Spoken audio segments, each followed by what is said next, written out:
Okay, are you good with me calling it here?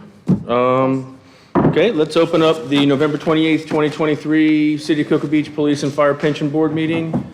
It is 3 o'clock. We'll do roll call on the police side. Tommy Blair. Here. Wes Mullins is here. Chris Kewen. Here. Dan Adavazio. Here. And Bill Stanley. Here. Okay. 100%. The fireside? 100%? That's a first in a while, huh?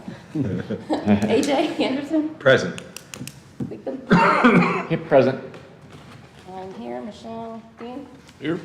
and we have Brian out. Yes, ma'am. All right. No public? Right. We don't see any public comment. Anybody around the corner? Okay. On the police side, has everybody had a chance to review the minutes from the August 1st, 2023 meeting? If so, I need a motion and a second to pass the minutes, please. Approve the minutes? Motion. Motion by Chris. Do I have a second? Second from Tommy. All in favor? Aye. Aye. Motion passes 5-0. On the fireside? Motion to accept, or no discussion, sorry. And motion to accept. Motion to accept? You guys gotta speak up, I can't hear you. Motion to accept? Okay, so Latham and, Yes, ma'am. Dean, second.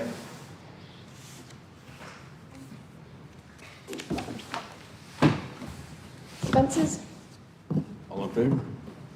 On favor. Oh, Yeah, you all in favor? Aye. Aye. Aye. On the police side, do I have a motion to approve the expenses paid as stated on item D? So moved. Okay, by Dan. That's a motion. Do I have a second? Second. Second by Major Kewen. All in favor, say aye. Aye. Aye. Motion passes 5-0. Motion on the fireside? Favor to accept the expenses? Motion. Second it. All in favor? Aye. who seconded? Me. E, Debbie Grant. Okay. Basically, what we have to do is on the expenses that were paid during the year, which has to be sent to Foster and Foster and to the state. So basically, I've given you a printout of the expenses for the police and fire pensions of what we spent. And for the budget for the 2022-23, it was 80, let me see it. It was $88,800 we spent. The fire spent $50,162.23. And then on the police side, it was,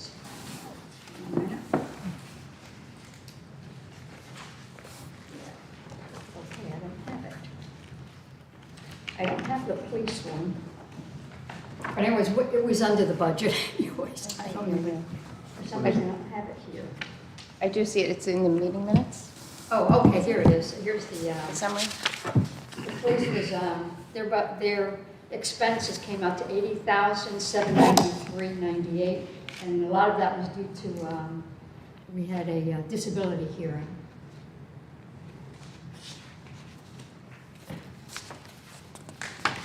Okay, so anything else on that, Debbie? No, you just need to go ahead and approve it, so when it gets sent to the state and to Foster and Foster. All right, any questions on the expense report on the PD side? From the board? If none, do I have a motion? I just have a Okay, Tommy's got the motion. Do I have a second? second. Bill Stanley, all in favor, say aye. Aye. Aye, motion passes 5-0. Apparently not. On the fire side, Debbie, I did have a question on the cyber insurance. Okay, we're not there yet. Oh, okay. You guys just got to vote on the Okay, expense any report. questions on the expense report? Motion? Motion to accept the expense report. I'll second that motion. AJ first, Latham second. All in favor? Aye. Liability insurance, Debbie. Here we are. I was ahead of myself.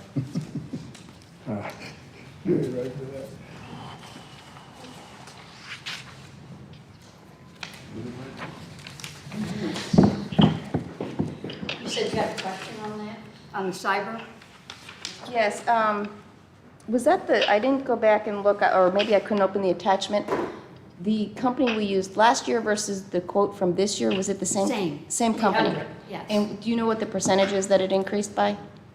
I believe, no, the cyber didn't increase at all. Right, it was It's the none. same. Right. Okay, just wanted to, The insurance, for the liability insurance, yes, that went up 2%. I did question them on that, and it says that the calculating is the size of the plan assets, the number of plan participants, claim history, fiduciary experience, and the type of investments. Both of the renewals are under a 2% rate increase, which is favorable. It's surprising that the cyber didn't go up at all, actually. No, That's extremely I used the favorable. same Yeah. that we've had for the last year, because It was low. we didn't increase anything. We're basically still working under the 250,000. wow. I'm seeing 2% increases in the industry, so that's extremely favorable. Debbie, do you need a motion on the approval of the liability cyber insurance Yes. policies? Okay, so on the police side, do I have such a motion? So moved. Dan with the motion, do I have a second? Tommy Blair with the second. All in favor, say aye. Aye. Aye. Approves 5-0. Any questions on the fire side? No? No. No. Motion to accept? So moved. Second? Second? Second. All in favor? First by Dean, second by AJ. Okay. Going too fast here. She was asking, sorry. All in favor? Aye. All right, so Debbie, should Anco be here? She should be here, yeah, because she knows about it, so I don't know if they're running late. I don't see anything from her saying she's running late. Does she need to be present for G and I?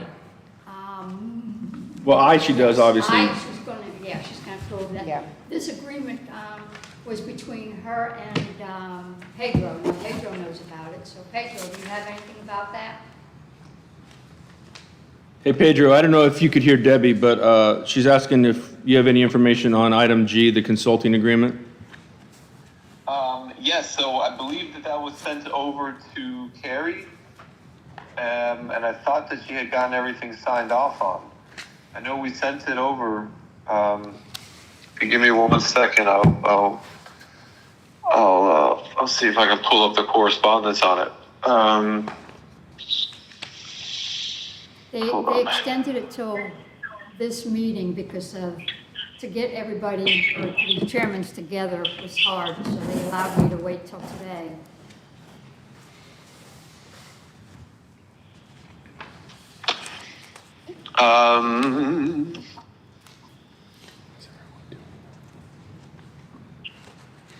Hold on, I'm just trying to log into my server.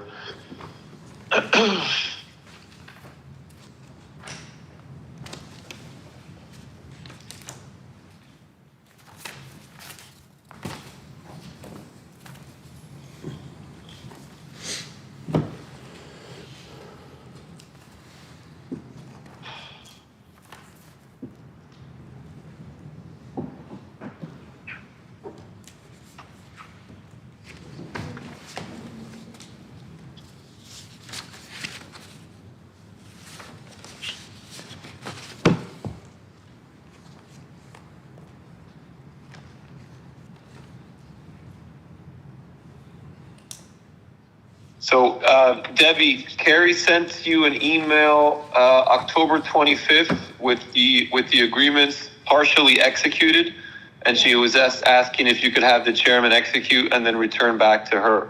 Right, that's correct, and we're doing that today. Okay. So then Okay. then that's it. That's the status. Everything's ready to go. I think it's just requiring each chairperson to sign off, Okay. you know, for the police and for the fire respectively. Okay. Okay, thank you for that, Pedro. Yep. Do you have those printed out, Debbie? Yes. Okay, okay. All right, so Debbie, Salem Trust Division of Argent Institutional Trust Company name change? Yep. I had sent back, I guess Salem Trust emerged with this institutional place, this other trust, so they've changed their names. So they're now basically known as Argent Institutional Trust Company. That's the name of it, instead of Salem Trust, this is going to be the name. And I do have the agreement that Salem Trust has agreed to it under theirs, and a name change to the state of Florida. And it's a type thing I need signatures from the chairman, both chairmen, to accept the name change. Okay, so it's just strictly a name change, nothing else changes on the Nothing actual else, site? no. Nothing, okay. So if I can just kind of follow up on that a little bit. So this is your custodial bank, so Salem Trust, if you guys recall, they were purchased or acquired by another trust company a couple of years ago called TMI, I believe it is. And so now but they still, you know, they kind of kept their name and they were still doing business as Salem, but they were owned by TMI Trust Company. So now Argent Financial has acquired TMI. And so, and we've kind of had this discussion with, you know, we have many clients that have Salem as their custodian. And they've been, you know, kind of making the rounds, appearing at the meetings, just explaining what's going on. And so my understanding is that essentially, to your point, nothing is going to change. The same platform, same account numbers, you know, same routing information. Everything essentially remains the same people. However, there is a new owner, right? Argent Financial is the new owner of Salem, and so the contract that we had is being assigned to Argent. We don't have a problem with it. Everything remains in place. All the same terms and conditions remain in full force and effect by the assignment. However, what we've been recommending is, since now we've kind of gone through, you know, this will be the third owner, right, ownership change. We're just recommending to you know, once we have the assignment, just to have a new agreement worked up with Argent. So you know, if you guys are comfortable with that, we can kind of get that ball rolling. But for purposes of today, you know, I don't have any problem from a legal standpoint. There's no issues with consenting to the assignment. And you know, my understanding from the consulting side, you know, they haven't had any issues with it, and they may even see it as a positive just because it's a larger company, a larger ownership group. But you know, that's so really, I think if the board is comfortable with it, then you can consent to the assignment, and then, you know, we'll work on getting a new agreement with Argent for your February meeting. Okay, do we have to consent via motion? Yes, I would, just because, again, we're assigning a contract, so just so we have it clear as part of the minutes, the motion would be to authorize the assignment of the contract of the custodial services agreement to Argent Financial in light of the acquisition. Okay, do I have such a motion on the PD side? Motion by Major Kewen, do I have a second? A second. Second, Bill Stanley, all in favor on the PD side? Aye? Aye. Okay, so 5-0 on the PD side, motion passes. Motion from fire side? Motion to accept Motion. from me. Second? Michelle? Second from Michelle. All in favor? Aye. Okay, so Pedro, we're missing Carrie and we're missing Doug. Yeah, it's a little odd. I saw Carrie this morning at another meeting in Lakeland. I mean, we didn't talk about Coco, but I know she's. So I texted her a minute ago when you guys were, or maybe a few minutes ago when you guys were asking if she was coming, but I have not heard back yet. So Well, I don't know, and I don't know, what was Doug going to be presenting, or Debbie, what was Doug going to be He was presenting? supposed to be presenting the actuarial report. Oh, that's a big one. Yeah. Let me text Doug and see. Let me text Doug and see if, You can skip to Pedro and then go back. yeah, that's what I was gonna do. Yeah, Pedro, once you get done texting, we can certainly go to the dates and then go to you if you want to, just to kind of, in the interest of time. yeah, let's do it. Okay, so while Pedro's doing that, item K is dates for pension meetings next year. Does anybody on the PD side have any issues with the 6th, 7th, 6th, and 2nd? You want to check your side and then we'll vote? Yep. Any concerns? That should be, Okay, so, We all agree. yeah, I think we're good on That's that. what we need. Okay, yeah. and, Deputy Chief, yes, I will be in a class on the 6th of of February. February? All the other dates appear good for me. Okay, we'll still have a, We still have a quorum. yeah, or you can call in either way if you want. Okay, fantastic. Yeah, no problem. That's what I'll do then. All right, item L, Pedro. Okay. Well, good afternoon, everybody. So just really quick. Oh, sorry about that. Did you say something, Deb? No, Nope. Oh, I'm sorry. So just a couple of things to go over with you, and let me start first. And I don't know if you've had a chance to kind of look at some of the backup materials, but as we've been discussing past year, this is with regard to the formerly House Bill 3,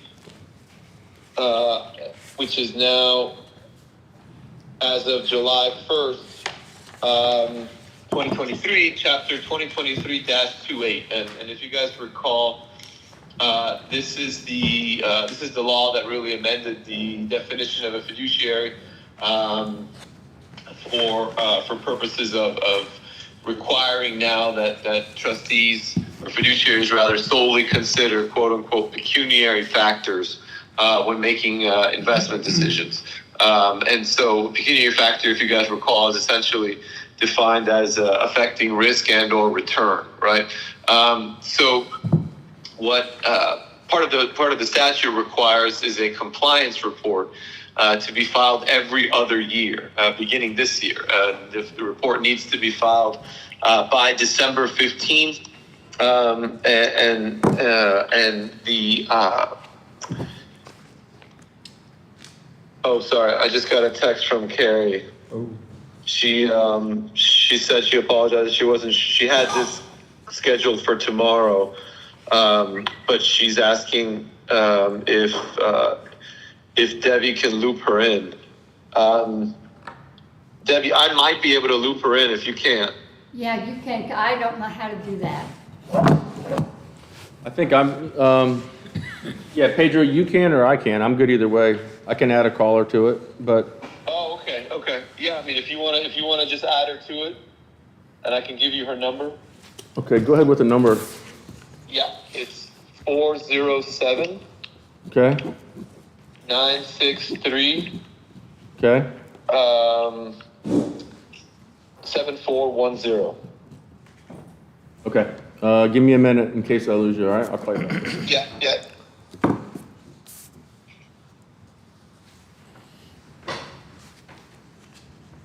Totally gonna screw this up under pressure. Oh, you're not supposed to hear that, Pedro. Hold on, let me see.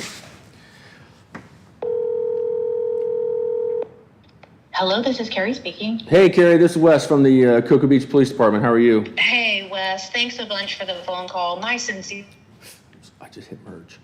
sorrow. Oh, okay. Well, hey, that happens. That's the way the cookie crumbles sometimes. I think I've got you and Pedro on the line. Is that correct? Yes, I'm here. Okay. Good. Yep. Perfect. So Okay.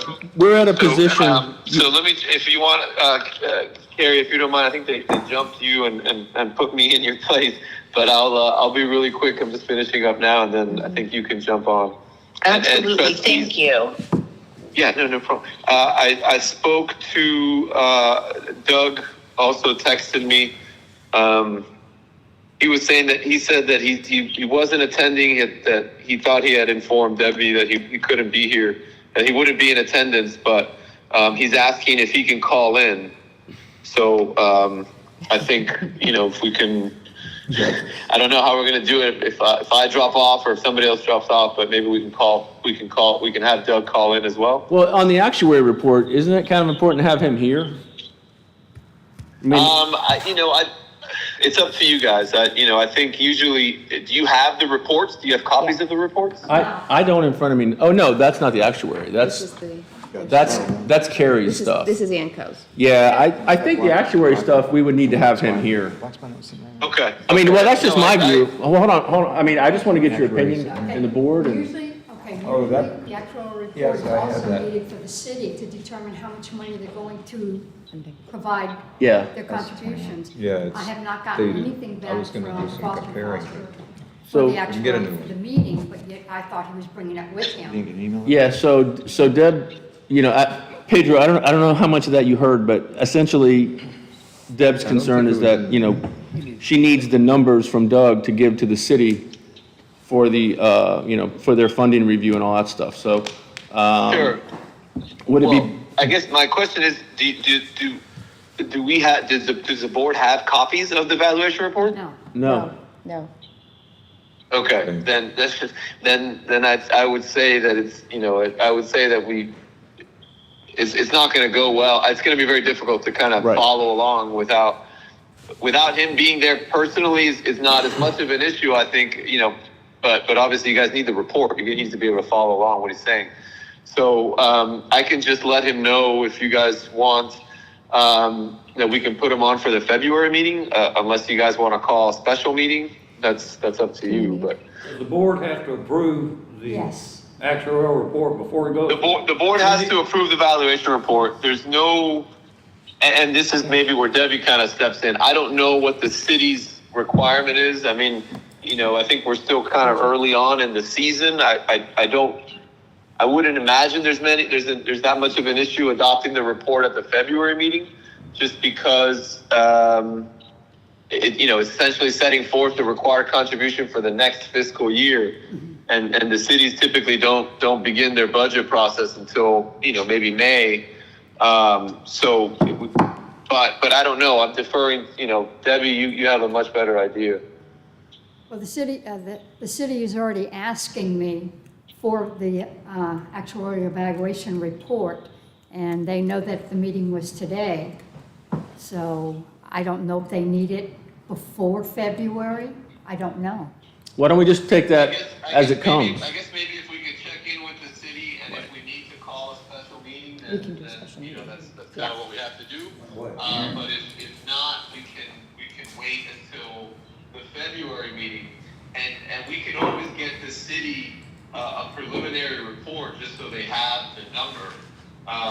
Because obviously it's not final until the board approves it, but I don't think there's any issue with providing the city at least with the report ahead of time. Assuming it's ready.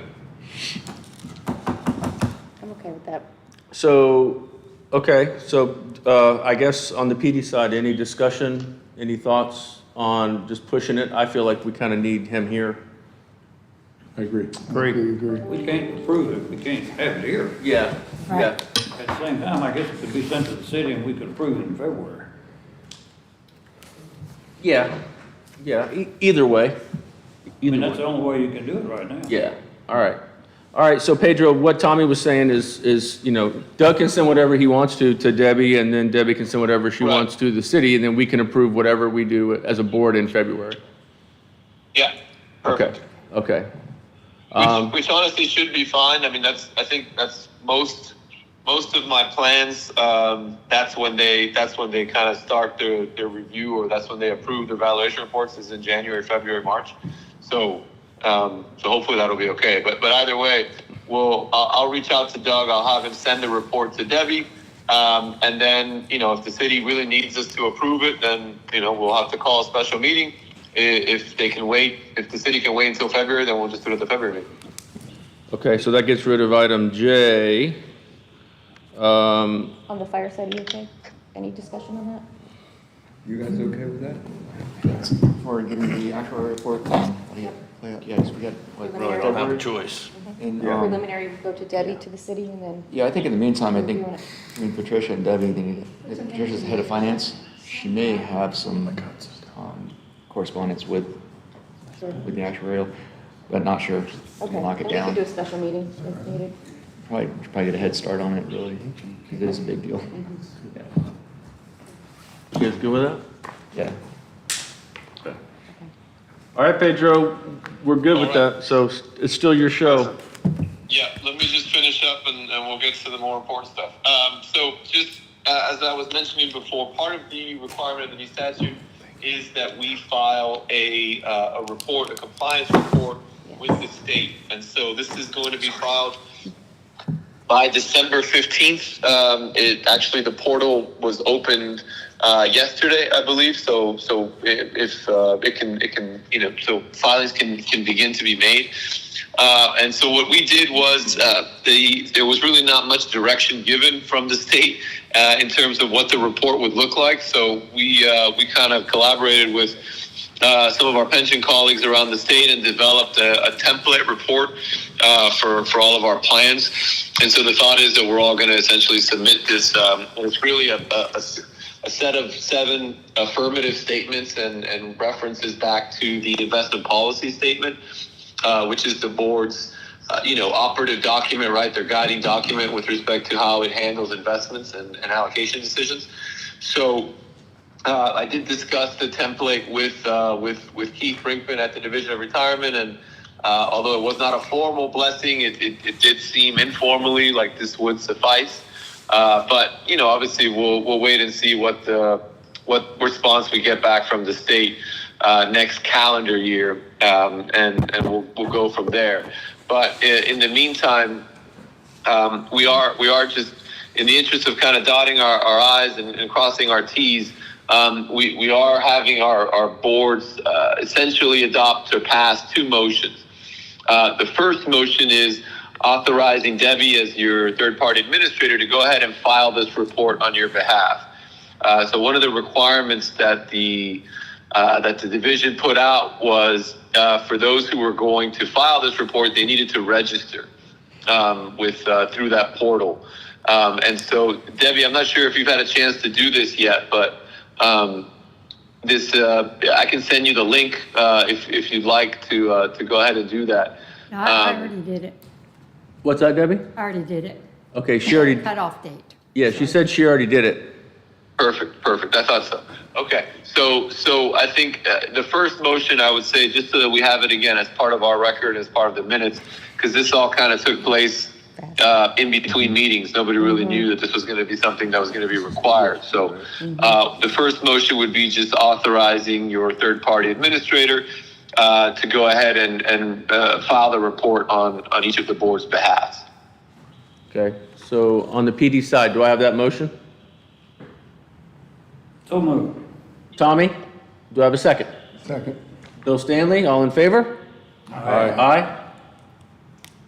I'll do motion on fireside. Perfect. Motion on the fire side? Yep, motion by me. And Second.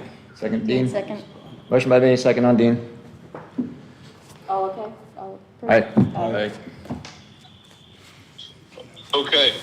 And then the next motion is when Debbie goes to file the report, before she gets to do it, she's going to have to check a little box. It's an attestation certifying the board's compliance. I've been comparing it to whenever you go online and you have to check that little box that says I agree to the terms and conditions before you can actually do whatever it is that you want to do. This is something similar, right? And so in the interest of first, kind of insulating Debbie, right, and making sure that she's not going rogue and acting on her own. She's acting at the board's direction. But I think more importantly, again, it's just further evidence that the board has discussed it and is comfortable with filing the report, is comfortable with its compliance. we're having each of our boards adopt a motion. And Debbie, I can send you an email with this wording, but I just want to make sure that the board understands what we're asking.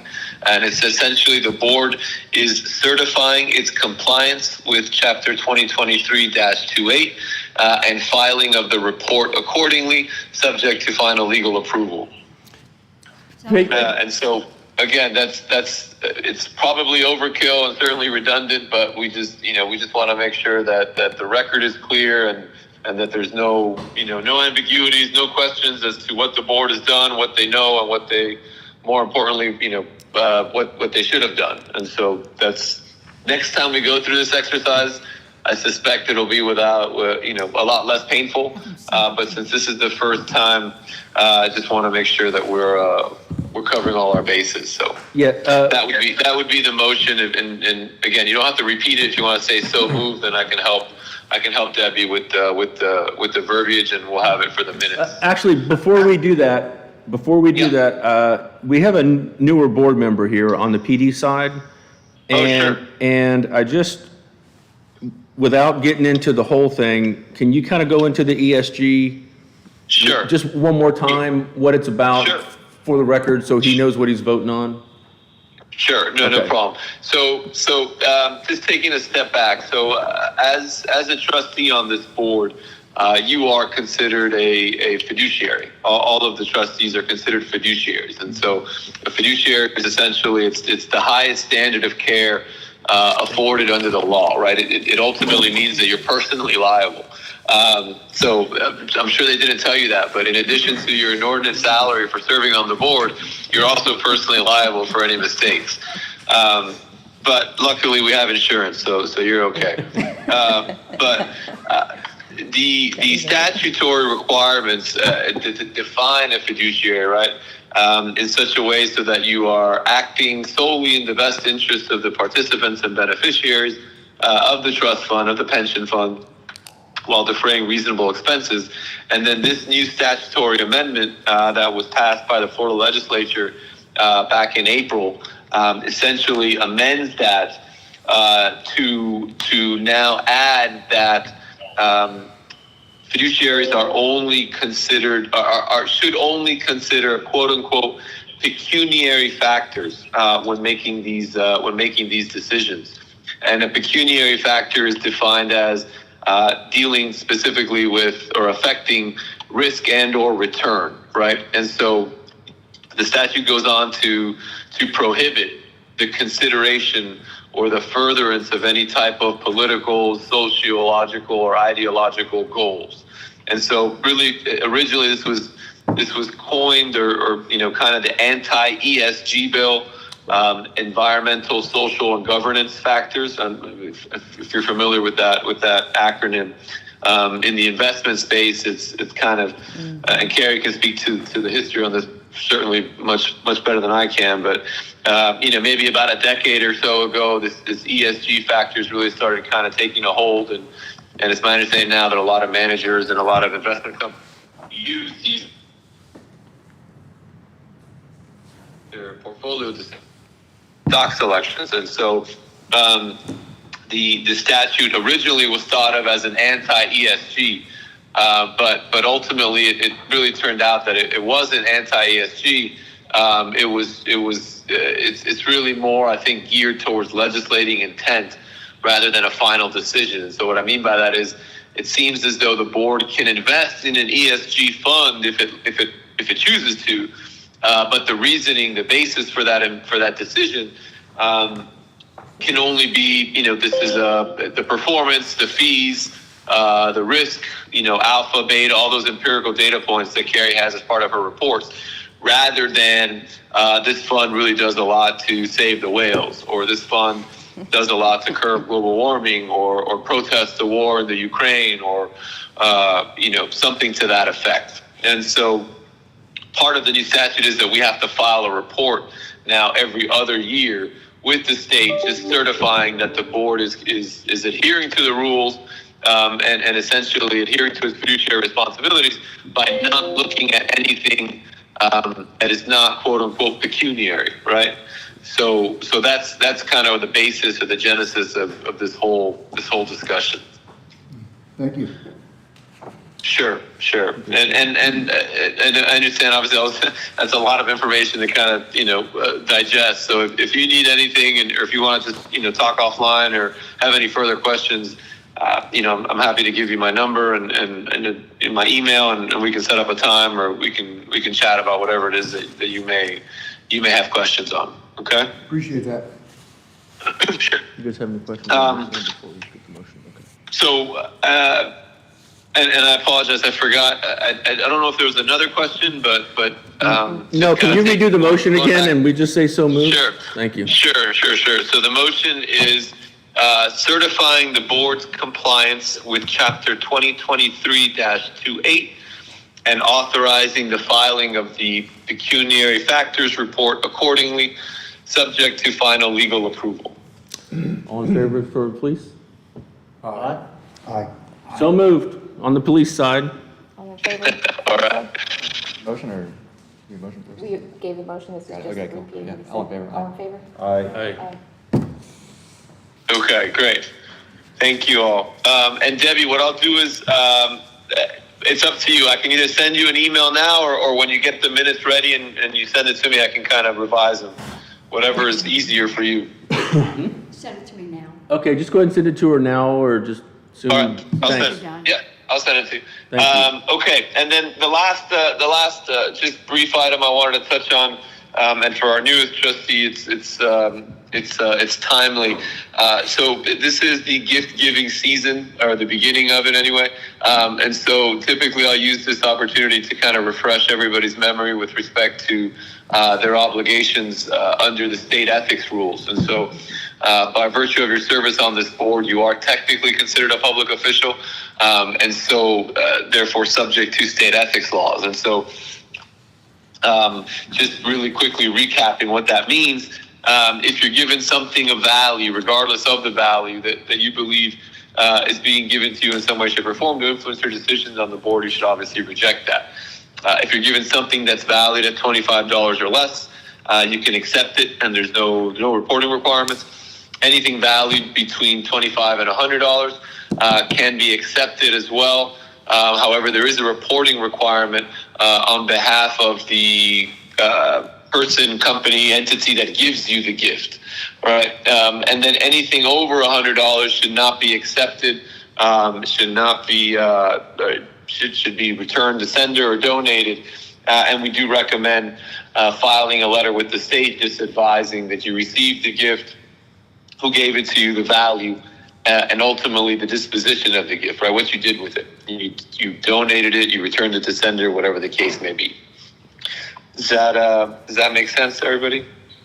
Does. Yeah. Yep. Okay.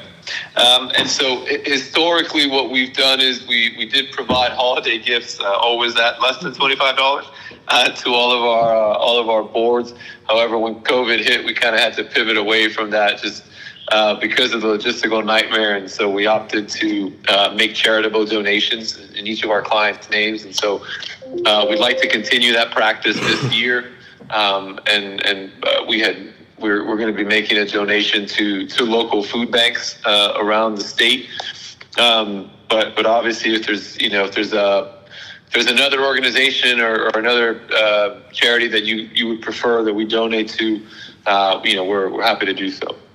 And you don't have to tell me now. You can shoot me an email or grab me, talk to me offline. But I just wanted to let you know that's what we'll be doing this year. All right. Thank you for that, Pedro. Is there anything else you need to discuss with us on this? He needs to discuss legal services. The draft agreement between you and us?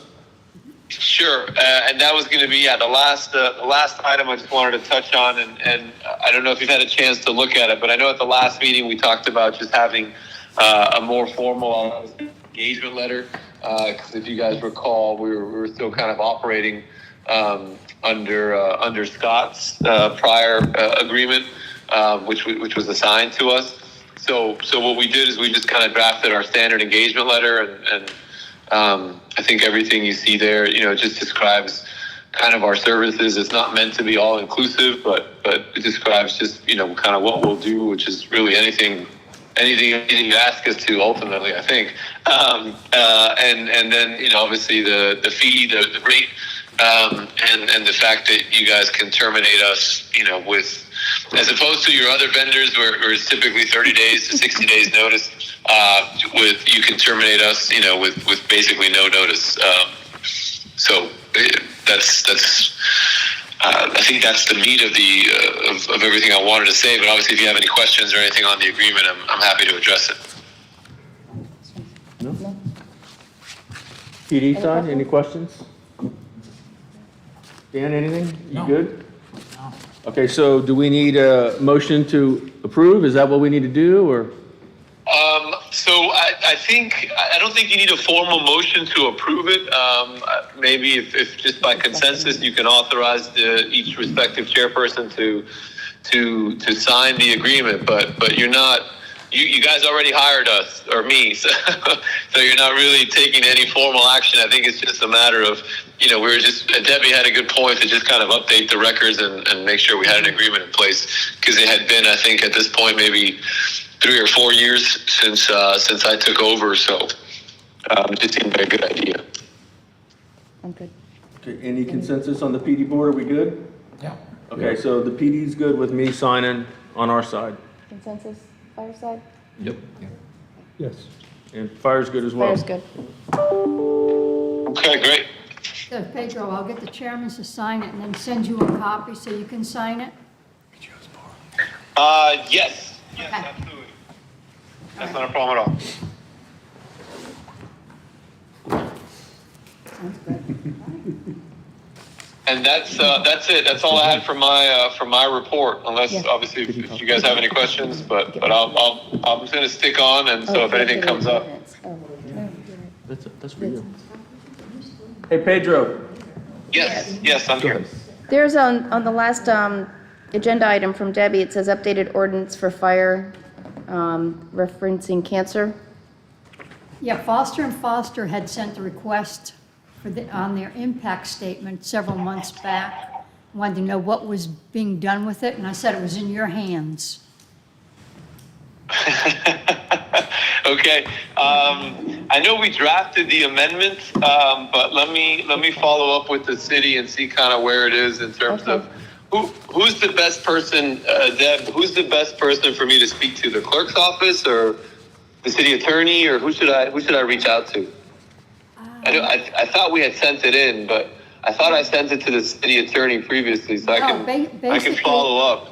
If it's going to be an ordinance change, it comes through me in order to get it to the city commissioners. So I thought we had sent it to you, but I can send it to you again. Do you want me to just send it to you, or? Yeah, send it to me so I can put it on, get it on the agenda so that the commission can approve it. Sure. Okay. Yeah. We'll send it again. No worries. You have to do an Absolutely. ordinance change on that. Yeah, I'll send it. I mean, so ultimately, just so everybody kind of is aware of what we're talking about, there was a change to the state law a couple of years ago, which included a cancer presumption for firefighters. So in other words, if a firefighter is diagnosed with 21, it enumerates 21 different forms of cancer. So if a firefighter is diagnosed with one of those forms of cancer, then it is presumed to have been incurred in the line of duty for death and or disability purposes. So originally we had amended at least most of our clients with that language. So we're not sure why, what happened here. But the state, this past year, the state made it a point to require that if it was not included as part of the city's ordinance, the pension plans ordinance, then it should be. So we, that's where this came from. So we're just adding it. It's the actuary has been funding for this benefit, so to speak, since the law passed, because obviously we're required to. So there's not going to be any impact. There's not going to be any changes. It's just really updating the city's ordinance to appease the state. Right, because I believe you have till what, 2025 to have this done, I think it was? I mean, I think, you know, well, the state's probably going to want to see it by this annual report. So we'll see if we can get it done before then. We should be fine. Okay. Again, it's already done. It's been done for a while, so I think it's just a matter of, you know, getting it on the council agenda. So we should have, you know, we have a couple months. We should be Okay. fine. All right, Pedro, you have anything else? Nope, that is it. All right, are you staying on while Carrie goes? Yeah, I'll stay on if unless you guys need the line, but I'll just stay on No, good. Okay, I just wanted in to case stay anything else comes up. Good, thank you. All right, Carrie. Great, thank you very much. And I think actually we may take a step back and Pedro say, I was going to bring their marked up investment policies with me. Obviously, I'm not there.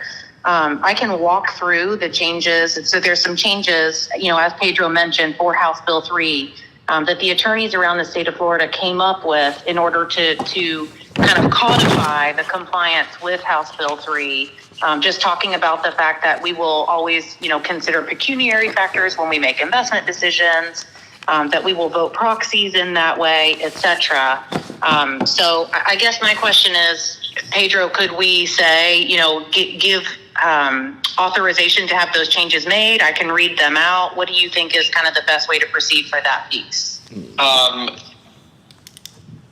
Yeah. Oh, sorry. I thought I was on mute. Okay. So yes, I would say, trustees, if you're comfortable with maybe just, I don't want to make Carrie read everything.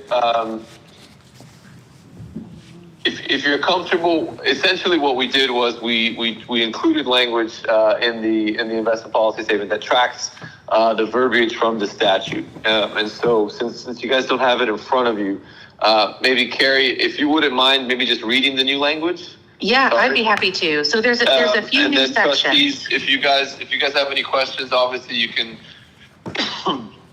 we can raise it and you know, even discuss it at the next meeting. But since we do have to file this report by the 15th, I would like to have the new or the revised investment policy statement adopted. So that's kind of why we're moving on this today.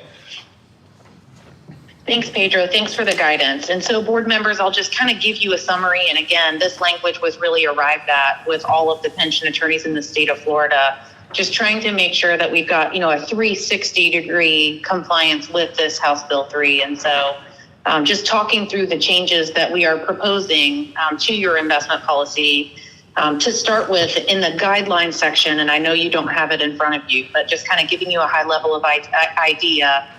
Within your investment guidelines section, there is a section called absolute restrictions. It talks about obviously things we won't do. We won't invest in illiquid investments. We won't invest in scrutinized companies per the state of Florida.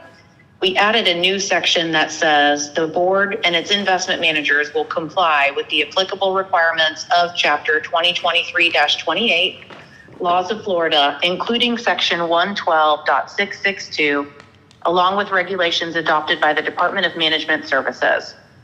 The term pecuniary factor is defined as the factor that a named fiduciary, quote, prudently determines is expected to have a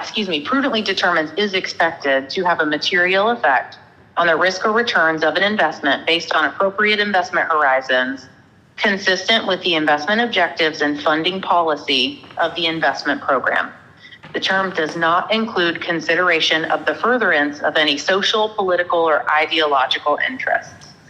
In selecting investment managers, only pecuniary factors may be considered, and the interests of participants and beneficiaries of the system may not be subordinated to other objectives, including sacrificing investment return or undertaking additional investment risk to promote any non-pecuniary factor. The weight given to any pecuniary factor must appropriately reflect a prudent assessment of its impact on risk or returns. Only pecuniary factors may be considered when voting proxies. So that is the new part to the absolute restriction section, which is in Section 4 of your investment policy. Then in Section 5 of your investment policy, which deals with communication, there is a shorter paragraph that says the board will timely comply with a reporting requirement of section 112662 by filing a comprehensive report by December 15th of every odd numbered year, so starting this year, as Pedro mentioned. Investment managers and the board's investment consultant shall assist in the preparation of required reports and shall annually confirm to the board their compliance with Chapter 2023-28. And then the last new section proposed language comes under compliance, which is section 7. And there's 2 short additions here too. One addition says the investment consultant will provide investment managers for consideration based solely on pecuniary factors as defined by Florida statutes 112662. And then a separate item says, if a request for proposals document is issued for investment manager services, the solicitation document must include the following. The Board of Trustees may not request documentation of or consider a vendor's social, political, or ideological interests when determining if the vendor is a responsible vendor. Additionally, the Board of Trustees may not give preference to a vendor based on the vendor's social, political, or ideological interests. And that is the summation of the changes related to House Bill 3 for investment policies. Okay, so Carrie, can I just ask one question as to process? So, Yes. So next meeting, you come up and you have a different company that you want us to look at. Would it be, where's the assumption lie? Does the assumption lie on the board side that we're going to ensure that it's not an ESG, that it doesn't violate 112, whatever that other chapter was, or is that on you guys to ensure that that doesn't violate? So it's really on us, Wes, but I think it's pretty Okay. easy in that if you hear me That makes use sense. terms like, risk-adjusted performance, talking about these pecuniary factors, it's pretty easy to spot. Okay, yep.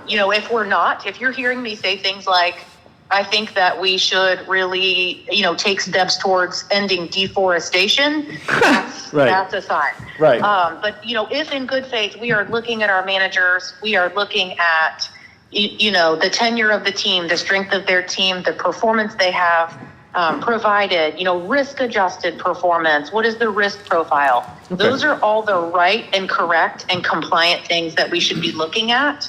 I think it's all of our responsibilities really to comply, but in my opinion, it would be very clear to you if we were deviating from that. You would hear us, considering things we should not be considering, like, furthering certain political or, obviously environmental causes. It should stand out, in my opinion. And I think Pedro talked about this, but, even despite this new legislation, the state of Florida has funded a couple of green, and I think he did, so forgive me, I'm repeating myself, but we saw ourselves this morning. We saw each other this morning. The State Board of Administration has funded a couple of kind of green strategies with green themes, but they said, listen, we see the opportunity set here from a return and risk standpoint. So I think, Wes, very long way of saying, if we went astray, you would see it and you would feel it. We have, in my opinion, always been compliant with this. We're kind of just codifying it. Understood. But as long as we continue to consider fees, risk profile, returns, then we're well within the parameters there. And I believe we always have been. Thank you, Carrie. Absolutely. So I'm under the impression you'll send a new investment policy before the 15th of December? Carrie, I don't know if you could hear Debbie. She just wants to make sure that you'll send that to her before the 15th so she can get it sent off. Is that correct? Oh, yes. Essentially what I would do is hang up and email these to Debbie. Okay. So that she can get them signed very quickly. Absolutely, yes. Okay, perfect. Thank you. Of course. I think it's your show, Carrie. Very good. So I do need motions from each board if you all are comfortable with the addition of those languages to Oh, the yeah. section, those sections, excuse me. I do need a motion for that in order to be able to finalize the document and have them executed by the chair, by the respective chair people. Motion on the fireside Motion. accept the Yes. language? Motion by me, Second. Second, second by AJ. all in favor? All right. Aye. Motion on accepted. PD side by Dan, second on by Bill. All in favor? Aye. Motion passes 5-0. There you go, Carrie. Excellent. Great. Debbie, I will have those to you today so you can get them signed and you have plenty of time to do that filing. I appreciate that. So just moving forward into your performance books, I'll open straight to the market sections that appear there on page 3 and kind of look at our typical market charts that we referenced there. Looking at the top right, you'll see the bars do go to the left for the quarter. We did have a negative quarter, really within equity markets and within fixed income markets. And it's a little bit paradoxical because we actually have, very good GDP numbers. GDP was up almost 5% annualized in the third quarter. The labor market remains strong. Consumers are still spending. But I think what you see coming through in the negative numbers there on page 3 is really the narrative coming from the Fed that interest rates will be higher for longer. I think they've been able to hike rates from essentially 0 to about 5.5 in about a year and a half without really breaking anything so far. And so there's some concern that maybe inflation will be elevated above that kind of 2% that the Fed looks for a longer period of time, because labor markets, again, have been strong and the consumer has remained strong. And so I think, fears of the higher for longer interest rates had a lot to do with what we saw out of equity markets for the quarter. And it was another quarter where, the large cap segment that S&P did better than mid and small caps. You see the S&P down a little bit more than 3%, kind of mid and small caps down more in the area of 5%. That's a trend we've seen, for the last several quarters, really, that, investors kind of sticking to those very large names. But the gaps really between valuations and in large and small caps are very wide and really just making kind of that mid and small segments look more and more attractive, I think, on a go-forward basis there. Within international markets, the all country was down about 4%. And really, again, probably not a surprise. We are seeing some slowdown, particularly in Europe. Some of the manufacturing data is starting to slow down a little bit. The European Central Bank was also in hike mode kind of alongside us, but very likely is going to pause because you've seen some slowing down in production there. And really the overseas market really didn't keep up as much with the U.S. kind of post-COVID. We certainly recovered better than they did. So no surprise kind of to see those international indices down. And then last but not least, within fixed income, in the bottom third of that kind of top chart on page 3, you see the aggregate down a little bit more than 3% for the quarter. And what was interesting here was we only got a 25 basis point rate hike from the Fed in July. They've really been on hold since then, kind of watching the data and realizing very likely there are some lags, in the effects of rising interest rates. So they're kind of watching things. But what you saw was actually the long end of the yield curve picking up. And when we look at our yield curve chart that I'll often reference on the bottom right of page 10, if you can go there with me, for the last several quarters, I've been telling you all, the short end of the curve's moving up, the short end's moving up, the long end really wasn't doing much. But that really changed this quarter. And if you look at that kind of bottom right chart, the difference between the green line and the yellow line was kind of June to September. You see all that movement upward there on the right-hand side. Very notable, the 10-year and the 30-year had been really very stagnant, but you saw significant moves. If we look at, the 30-year, that went from 385 to 473, almost a full percent, about 88 basis points over a quarter. So that was very significant. We've been in that inverted yield curve environment for a while now. I think a lot of folks thought maybe the front end of the curve was going to come down to fix that, but we cut the inversion roughly in half over the quarter, and it was kind of on those longer term yield movements. Rates have been very volatile. As I mentioned, the 10-year, has been up significantly, breached 5% for a period of time, but have kind of ticked back down a little bit. I think you are starting to see a little bit of slowing kind of post September 30th. Consumers say they feel badly. Somehow they still topped their Cyber Monday spending. But I do think you'll start to see some softening in areas like labor. And I do think spending will very likely kind of drop off. So you've seen those yields actually come back down a little bit since then. But nonetheless, very significant movements there on the long end of the yield curve. Any questions on the economic environment before moving into the individual plans? Anybody on P? We're We're good. good? We're good. Yeah, we're good, Carrie. Very good. Okay, so in each book, we'll move to 14 for just the high-level snapshot for each pension, just showing the market value of each fund and the overall allocations. And starting with fire on page 14, you can see we started the quarter at just a hair shy of 17 million. We ended at about 16.3 million, again, in a down quarter for both equities and fixed income. On the fire side, your allocation was just about 49% in domestic equity, 15% in international equity, just about 13% in domestic fixed, about 4.5% in global fixed, about 16, a little north of 16.5% in real estate, and then a little bit of cash as well. And then flipping over to the police side, you all were slightly over 17 million to begin the quarter. We ended at about 16.2 million roughly for the quarter, with an asset allocation of, again, about 49% in domestic equity, right about 15% in international, closer to 14% in domestic fixed, about 4.5% in global fixed, a little shy of 17%, about 16.8% there in real estate, and then a little bit of cash on hand as well. Flipping back on the fire side, just taking a look at 19, which is a better look at its asset allocation, but it's a better view of your ranges as well.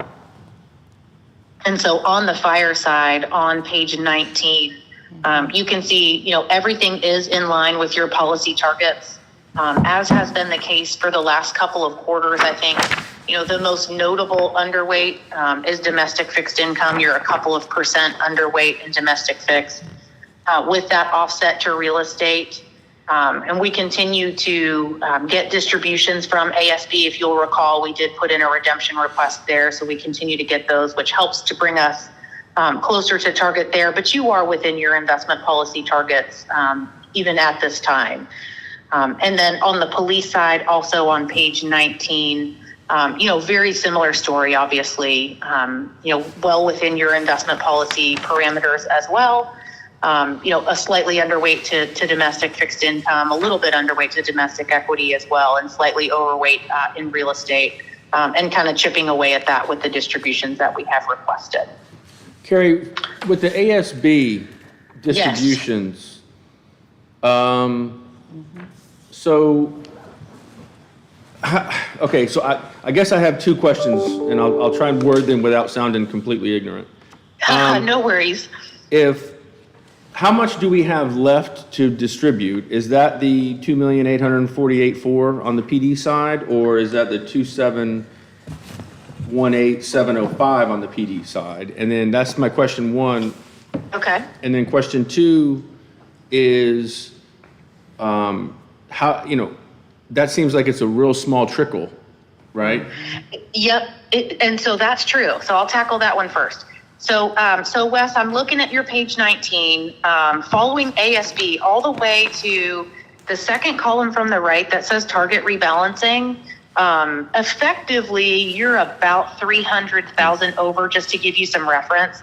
When we put in the distribution requests, we put in for 250,000 for each plan. That was a reasonable estimate at the time, and still would get you really pretty close to your target. Okay. Because there are gates within real estate, and we are seeing this across all of the managers, and there's just not a lot of transacting. Like, there's just kind of not a lot of kind of waiting on the sidelines, and not a lot of kind of buying and selling right now. The distributions are coming in pretty slowly. So you've gotten, I think, 10 to 15,000 of that 250,000. It will continue to come, and I think if rates do settle down and come down a little bit, that will speed up. But it is going to be a trickle over the next few quarters to get the entire 250,000. Okay, and where did we say that was going to go to cash? So every time we get cash in, Wes, essentially we'll look at your asset allocation. I mean, typically it does go there unless something's kind of glaring for us. The good news is that money market fund is earning, call it 5-ish% Right. right now. So you are getting some good, return on that cash. But with amounts that small, truly, typically they're going to cash. I mean, if we see, if we get money into your plan and we pull the allocation and it needs to go somewhere else, it certainly would. But at this time, really, realistically, they've just gone to cash. Okay, and I just want to let Bill know real quick. So for our purposes, essentially what she's saying is, a meeting or two ago, we agreed to take $250,000 out of this ASB fund. Is that right? And then, That's right, Wes, yes. but I guess what she's saying is that in real estate, we can't get it all. Right. Now, we get it every little bit of a time. So, okay, thank you. I appreciate that. Absolutely. Yeah, no, super happy to answer that for you. Just flipping ahead, and I'm back on the fire side, we'll get to performance, which is on page 22.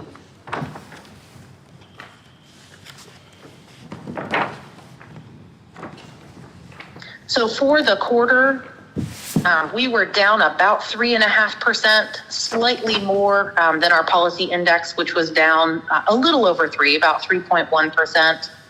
On the fiscal year, we are printing about a 7.4 for the fiscal. And obviously longer term numbers, you look at your 3 and 5 years, still kind of recovering from our very challenging fiscal year last year. Still in kind of the high 6s on the 7 and 10 year and looking out a bit. But obviously, the difficult fiscal year that we had last year still playing into kind of those 3 and 5 year numbers there. When we look at your segments, in equity overall, you were down about 3.8. Your policy index was down about 3.4. Within domestic equity, we were down about 4. Again, the index down about 3.3. Probably not a surprise for you all, but that kind of large cap growth segment continues to be a challenge. Those dominant names really playing in, and you see that with Allspring. Their market weights to Microsoft and to Apple were a drag for them for the quarter. They were down a little over 6. The index was down closer to like 3. We did see Apple pull back for the quarter. There's some weakness on really the iPhone sales, but also just some restrictions that may come into place in ownership in China. And that was a drag within that particular segment. Touchstone in kind of the mid-cap growth segment, pretty much in line there, down about 5.2 on top of the index. Your extended market index also, again, down about 3.3 on top of its index. Brandywine and really Vanguard Equity Income too, both of your value managers doing better. Brandywine down about 1.6, Vanguard Equity Income down about 2. The Russell value was down more than 3. And so on the Brandywine side, being a little bit overweight financials did help them quite a bit. They'll also do some energy. And then similarly for Vanguard Equity Income, they will do some kind of Chevron and some other energy related names that did very well for the quarter. Flipping to the next page, internationally, international equity segment overall was down 3. The policy was down 3.7. So the growth orientation of Euro-Pacific and those heavyweights to information technology and consumer discretionary, that segment was down a little over 6. Luckily, we had added DFA value recently, so that was actually marginally positive and was additive there. We're showing, 23 basis points positive for that segment there. Within fixed income, we were down a little over 2. The index was down 3.3. So Dodge and Cox, relying heavily on corporate credit. It was actually a good quarter for corporate credit. That was one of the better segments within fixed income. So of course they were negative, but they did protect you a bit. And notably, they have said actually they're taking on more duration or more interest rate risk now because they think yields are very attractive and likely will likely not go up too much more. So they actually have gone from shorter duration positioning to a little longer now. And then on the global side, PIMCO Global Bond, down about 60 basis points, but better than the global ag, which was down kind of closer to 2. And again, that for them is pretty short duration and over allocation to cash. And then last but not least, within the real estate space, ASB down on the order of about 4%, the index down about 2, and really, continued challenges from sectors like office. I think within real estate, funds that have been more heavily multifamily that are newer, more industrial, have held up better there. So any questions on the fire side for performance? No questions from me. But there should be me. Yeah, I guess the short answer is what I'm looking at. It seems like the interest rates, obviously, why real estate's taking a big hit, but just looking at the 2 fiscal years the 2 columns on page 25, it looks like an absolute inversion from the full plan, where ASBE carried us through that period, but now ASBE's taking a hit, and the rest of the plan's carrying us through pretty good. See that, like ASBE showing that negative 18.29, whereas the rest of the fund is positive. It's like the only negative one for this last period. So, I mean, should we be looking at getting more out of ASBE or just let it stabilize? Like, what's kind of the gist? Is that Latham, by the way? Yeah, it is. I thought so, okay. I think, so one of the things we're gonna look at today is ASB. I like the segment, Latham. I like real estate long-term, I really do. There are some things about ASB that make me want to kind of show you how they compare with their peers. I mean, I think the fact that, for a long time, kind of 2017, 2018, all the way up till probably last year, they didn't use as much leverage as their peers, and now we've kind of seen that number come up, which seems kind of counterintuitive. And also really the kind of the age of some of their underlying office properties kind of makes me want to show you alternatives or kind of how their peers are doing. I don't necessarily have an issue with the allocation there because I do like it long term, and I think if rates settle down, some of the kind of price impacts to these segments will also settle down.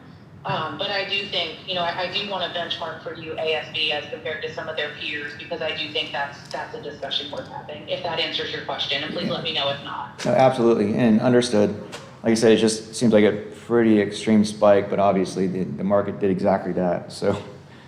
And what's so funny is really this year has been kind of like a reversal of last year. And so what's funny is if you go to, I'm going to flip to 2025 in your box, which is, it kind of digs into the, fiscal year by year detail. And it's like a reversal of, the fiscal year before. So real estate was up 20% in October 2021 to September 2022. And it's down a similar amount now. And, that was the only segment last fiscal year that was positive. So it's really kind of, I look at it like your asset allocation working. It's certainly been kind of a volatile ride. But it's funny to think even just last fiscal year, that was really the shining star of your plan, and the only segment that was positive in that fiscal year. Yeah, and that's what I saw, and looking through, and ASBE's been a strong performer all the way back to 16, whereas the rest of the fund, I think the global fix was, little negatives here and there, but that was the big thing that kind of stuck out at me. That was all. And it has certainly served you well. It has certainly served you well as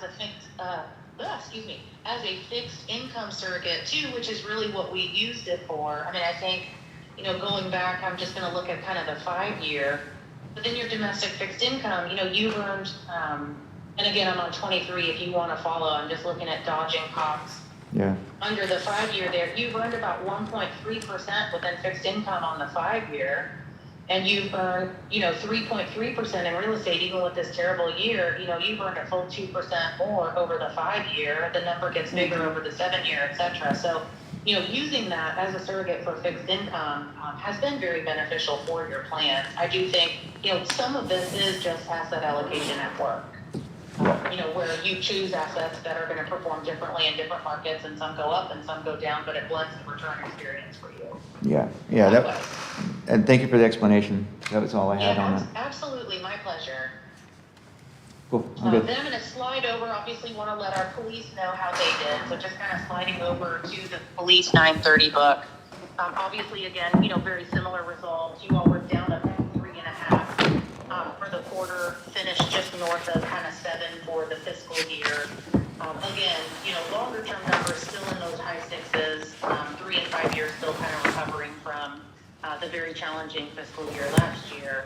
And I think, maybe walking through the manager piece, I may not do since I did that, but just kind of high level, I'll go through the segments, very similarly. Domestic ISB was down about 4, the index was down about 3.3. In the international segment, you were down just about 3, the index was down about 3.7. Within fixed income, down about 2.25, 3.3. Again, domestic fixed down less than the index, down 2.8. The index there down 3.3. The global segment down a little more than 0.5%, about 64 basis points, and then ASB down about 4 for you all as well. One thing I do want to mention, and obviously we've got the ASB item as well, but I have a very close eye on Allspring, that large cap growth segment. We've probably talked about it till we're blue in the face about the challenges that have been there from, both the concentration of the index from a sector standpoint, with so much being in technology, and then those handful of names we've talked so much about. But I do think, looking at kind of Allspring, they've been kind of more tilted towards consumer and some technology names also you may not recognize. But I think, over the next couple of quarters, I'm looking at them very closely as well in that space. And it may be the case that we have a conversation about active versus passive in that space. I think for a long time, a lot of us have kind of said, this concentration will dissipate, that even the index itself is not diversified. But I think, the Magnificent Seven, if you will, and the concentration has run really long. And I think, over the next couple quarters, if we don't see meaningful improvement, we may just have the active passive conversation in that segment. Okay. You guys have any questions on the PD side so far? Okay. Perfect. Okay. And so I did have that ASB item for you again, just kind of benchmarking you and showing you how a couple of their other core peers have done. Are you all okay if I go through that? Would you like to kind of wait until I'm there? What is the preference of the boards on that? Well, I can speak from the PD side. What do you guys have I would prefer to wait until she's here, but I don't know what you guys think. I would defer to you and Tommy. Dan, what do you Say think? wait. Okay with me. But whatever. Same, yeah, concur with those guys. Yeah. Sure. I think we'd prefer to wait for you to be here, Carrie. Okay. Thank you for that. And I look forward to reviewing that with you all in February. And then I'll just say, I know that Tommy always likes the interim market value updates. So when I send the IPSs to Debbie for execution, I will also send an update for each plan so that you know where you were as of close of business yesterday. I will tell you markets have been much better. In November, we were off to a little bit of a bumpy start. We were a couple percentage negative in October. But they've been better in November. And so I just want you to know, I know Tommy would have asked me for that. So I will send those out when I send the IPSs to Debbie. I was waiting to kind of beat you to it, but yeah, good job. Awesome. Thank you. And thanks again for the accommodation. My apologies. I really look forward to seeing you all in February. Okay. All right. Thank you, Carrie. Thank you. Thanks, Carrie. Hey, Pedro, you there? Yep. Yes, I'm here. Yes. Okay, just real quick, I just want to say one thing. This is going to be my last meeting. Oh, no. I'm gonna resign my position from the board after this meeting. So, Okay. That's terrible. We hate to see you go. Yes. yeah, well, I hate to go, but I just don't have the time to devote, and I don't have an appropriate amount of time right now to devote to this that the Sure. board and the membership deserves. We're kind of moving forward as a police department, and my energy is, a lot of my energy is spent there. So, Sure. Sure. I will be resigning effective after this date, but I will be here, and I will be present at the meetings, but I just wanted to tell everybody, thank you for all that you've taught me and all that we've done together, and Carrie, you and Pedro, and Debbie especially for putting up with me for 7 years or whatever it is. So I will be around, but I really appreciate everybody, and thank you for everything. It's been No. such a pleasure to work with you, Wes. I'm sorry to see you go, but I hope you do still come. I will, actually. I will be at every one. I'll be the only Good. public comment that we ever have, so. So with that said, our next meeting is going to be February 6th 2024, since we've already done all that. And back to my resignation, Debbie, we'll talk about doing a, Your F1 final. okay, you have to tell me what that means. Okay, I'll get you that. Wes, I wanted to let you know, and I can get it to you, or Debbie can get it to you, but you need to file the Form 1F, Yes. one final. Okay, so does that mean now that I can get my $25 gift? Oh, no, now you can get whatever gift you want. I'm just playing with you. I have a charity in mind. No, I'm just kidding. Okay. There you go. That's Debbie- what I'm talking about. Debbie actually mentioned that to me, the F1, so I'll have her get that to me and I will sign it and Okay. we'll move forward from Great. there. So thank you for everything. No, thank you, man. You've been a wonderful chairman, and I really appreciate your effort in guiding the board all these past years, man. You've been great. Thank you. Thank you Really very hate to much. see you go. All right, so do I have a motion on the police side to adjourn? Motion by Major Keelan. Oh, go ahead, Pedro. No, I'm sorry. I could have waited till after, but I just wanted to kind of follow up. So we had the discussion about the valuation report, and Doug sent me an email where I believe the city is he had indicated to the city that he was going to get them the report about mid-December, and so the city was fine with that timeline.